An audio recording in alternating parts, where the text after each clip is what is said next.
എല്ലാവർക്കും നമസ്കാരം. നിത്യജ്യോതിഷം എന്ന പ്രതിദിന പങ്ക്തിയിലേക്ക് എല്ലാവർക്കും സ്വാഗതം. ഇന്ന് 2025 ജൂൺ 2 തിങ്കളാഴ്ചയാണ്. ഇന്നത്തെ കലിതിര സംഖ്യ 18,72,363. കൊല്ലവർഷം 1200 ആണ്ട്, ഇടവമാസം 19 തീയതി, ശകവർഷം 1947 ജ്യേഷ്ഠമാസം 12, തമിഴ് മാസം വൈകാശി 19. ഇന്നത്തെ നക്ഷത്രം മകം. ഇന്നത്തെ തിഥി ശുക്ലപക്ഷ സപ്തമിയാണ്. ഇന്നത്തെ കരണം ആനക്കരണം. ഇന്നത്തെ നിത്യയോഗം വ്യാഘാത എന്നു പേരുള്ള നിത്യയോഗമാണ്. രോഹിണി ഞാറ്റുവേല തുടരുകയാണ്. ഉത്തരായണകാല ഗ്രീഷ്മ ഋതു. ഇന്നത്തെ സൂര്യോദയം 6 മണി കഴിഞ്ഞ് 6 മിനിറ്റാണ്. രാവിലെ 6 മണി കഴിഞ്ഞ് 6 മിനിറ്റിനും.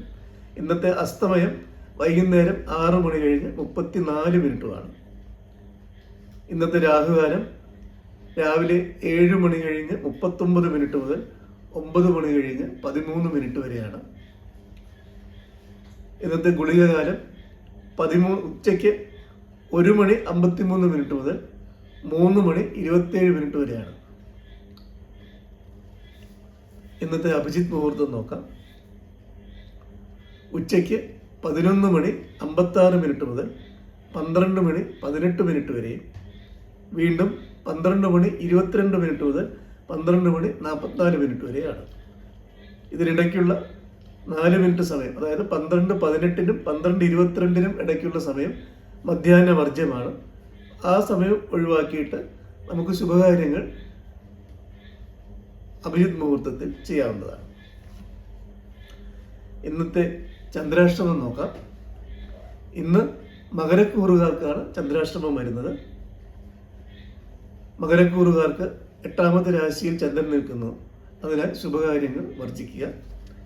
മകരക്കൂറിൽ വരുന്ന നക്ഷത്രങ്ങൾ ഉത്രാടം നക്ഷത്രത്തിൻ്റെ അവസാനത്തെ 3/4 ഭാഗം, അവസാനത്തെ 45 നാഴിക, തിരുവോണം നക്ഷത്രം, അവിട്ടത്തിൻ്റെ ആദ്യത്തെ പകുതി, അതായത് ആദ്യത്തെ 30 നാഴിക.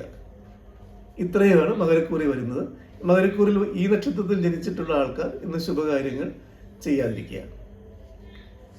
ഇന്നത്തെ ഗ്രഹനില പരിശോധിക്കാം. ഇന്ന് രാവിലെ സൂര്യോദയ സമയത്തുള്ള ഗ്രഹനിലയാണ്. മേടത്തിൽ ശുക്രൻ, ഇടവത്തിൽ സൂര്യനും ബുധനും, മിഥുനത്തിൽ വ്യാഴം, കർക്കിടകത്തിൽ കുജൻ, ചിങ്ങത്തിൽ ചന്ദ്രനും കേതുവും, തുലാത്തിൽ ഗുളികൻ, കുംഭത്തിൽ രാഹു, മീനത്തിൽ ശനി.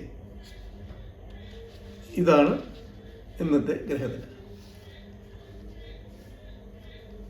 സാധാരണ ഒരു ഗ്രഹനിലയിലോ ജാതകത്തിലോ വളരെ സാധാരണമായിട്ട് കാണാറുള്ള ഒരു കാര്യമാണ് ലഗ്നം. നമ്മൾ ഗ്രഹനിലയിൽ ല എന്നുള്ള ഒരു അക്ഷരം കൊണ്ട് രേഖപ്പെടുത്തുന്നതാണ് ലഗ്നം. എന്താണ് ഈ ലഗ്നം എന്നുള്ളത് വളരെ ചുരുക്കി പറയാം. ഒരാളുടെ ജനന സമയത്ത് അല്ലെങ്കിൽ മുഹൂർത്ത സമയത്ത് ഉദിച്ചു നിൽക്കുന്ന രാശി ഏതാണോ ആ രാശിയാണ് നമ്മൾ ലഗ്നമായിട്ട് എടുക്കുന്നത്. ഉദാഹരണമായിട്ട് പറയുകയാണെന്നുണ്ടെങ്കിൽ ഇപ്പോൾ ഇടവമാസമാണ്. ഇടവമാസം 1-ാം തീയതി സൂര്യൻ ഉദിക്കുന്നത് ഇടവം രാശിയിലായിരിക്കും. ഇടവൻ രാശിയുടെ ആദ്യത്തെ ഡിഗ്രിയിലായിരിക്കും ഇടവമാസം 1-ാം തീയതി സൂര്യൻ ഉദിക്കുന്നത്.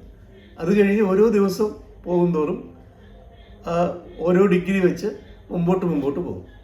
ഇടവമാസം 19 ഇന്ന്. അപ്പോൾ 30 ഡിഗ്രിയുള്ള ഒരു രാശിയിൽ 19ാമത്തെ ഡിഗ്രിയിലായിരിക്കും ഇന്ന് സൂര്യൻ ഉദിക്കുക. ഇന്നത്തെ ലഗ്നം എന്ന് പറയുന്നത്, സൂര്യോദയ സമയത്തെ ലഗ്നം എന്ന് പറയുന്നത് ഇടവമായിരിക്കും. ഒരു രാശിയിൽ സൂര്യൻ സഞ്ചരിക്കുന്ന സമയം, ഒരു ദിവസത്തെ സഞ്ചാരമാണ് ഞാൻ പറയുന്നത്, അത് ഏകദേശം 2 മണിക്കൂറായിരിക്കും. ചില രാശികളിൽ 2 മണിക്കൂറിൽ കുറവായിരിക്കും, ചില രാശികളിൽ കുറച്ച് വ്യത്യാസം കൂടുതലായിരിക്കും. ഹ്രസ്വരാശികളും ദീർഘരാശികളുമുണ്ട്. അപ്പോൾ ഇടവം 19 സൂര്യൻ ഉദിക്കുന്നത് ഇടവൻ രാശിയുടെ 19ാമത്തെ ഡിഗ്രിയിലായിരിക്കും. അതിനുശേഷം ഏകദേശം 50 മിനിറ്റോളം ഇടവൻ രാശിയിൽ ഉണ്ടായിരിക്കും. ആ സമയം വരെ ഇടവലഗ്നമായിരിക്കും. ഈ ഏകദേശം 50-55 മിനിറ്റ് കഴിയുമ്പോഴത്തേക്കും സൂര്യൻ മിഥുനത്തിലോട്ട് പോകുന്നു. ആ സമയത്ത് ലഗ്നം എന്ന് പറയുന്നത് മിഥുനമായിരിക്കും.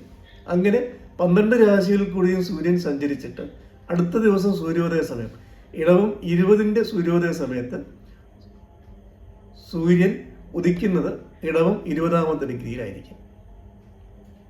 അപ്പോൾ ഈ പറഞ്ഞതിൽ നിന്ന് നമുക്ക് മനസ്സിലാക്കാം, ഒരു സമയത്ത് ഉദിച്ചു നിൽക്കുന്ന രാശി ഏതാണോ അതായിരിക്കും ലഗ്നം.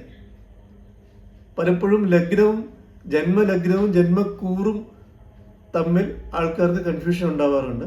ജന്മക്കൂറെന്ന് പറയുന്നത് അവരവർ ജനിച്ച നക്ഷത്രത്തിനെ അടിസ്ഥാനപ്പെടുത്തിയിട്ടുള്ളതാണ്. നമ്മൾ ചാരവശാലുള്ള ഫലങ്ങൾ നോക്കുന്നത് ജന്മക്കൂറിൽ നിന്നായിരിക്കും. സാധാരണ ബാക്കിയുള്ള കാര്യങ്ങൾക്ക് ജാതക വിശകലനം ചെയ്യുമ്പോഴത്തേക്കും ലഗ്നത്തിനാണ് പ്രാധാന്യം. ലഗ്നത്തിനെ നമ്മൾ 1-ാം ഭാവം എന്ന് പറയുന്നത്. അതേപോലെ 12 ഭാവങ്ങളുണ്ട്. അതിനെപ്പറ്റി അടുത്തൊരു അവസരത്തിൽ വിശദീകരിക്കാം. അടിസ്ഥാനപരമായിട്ടുള്ള ജ്യോതിഷ കാര്യങ്ങൾ ആണ് ഇവിടെ നമ്മൾ പ്രതിപാദിച്ചിട്ടുള്ളത്. എല്ലാവരുടെയും സഹകരണം പ്രതീക്ഷിക്കുന്നു. നിങ്ങളുടെ വിലയേറിയ അഭിപ്രായങ്ങൾ കമൻറ്റ് ബോക്സിൽ ഇടുക. തീർച്ചയായിട്ടും ഈ പരിപാടി ഇംപ്രൂവ് ചെയ്യുന്നതിന് അത് സഹായകരമായിരിക്കും. എല്ലാവർക്കും നന്ദി.